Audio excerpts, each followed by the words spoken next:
Okay, so here we have a diagram, and this diagram is what we call a block graph, right? Because you notice that you're seeing the little bars broken up into little blocks.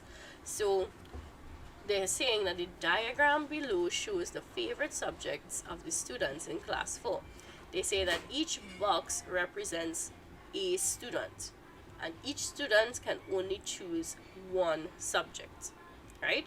So they wanted basically to get a little idea of how many students from the class like a specific subject. So this is what they did. They created the block chart here where they're counting the number of students on this vertical line here, and then going across this way would have all the different subjects that they asked them about. So they asked them about science and social studies and math and vocab and language arts, and they want to know how many students are in class 4. So for us to figure out how many students there are in class 4, what do you think we should do? Add. So what are we going to add? How should we get anything at all to add up so that we could figure out how many students?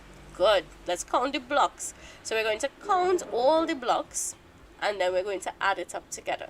So we're going to count each individual bar and see how many blocks are in each one. So how many blocks make up the science bar?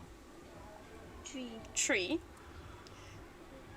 How many make up the social studies bar? 5. Very good. 5. Alright. What about the math? 7. Keep going, you're doing well. Vocab is? 6.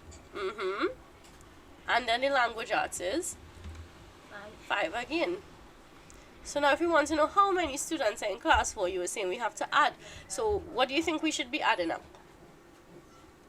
3, 5, 7, 6, 5. Very good. We're going to add these numbers. 3 plus 5 plus 7 plus 6 plus 5. So you're going to add it all together. And when we add it all together, what will we get?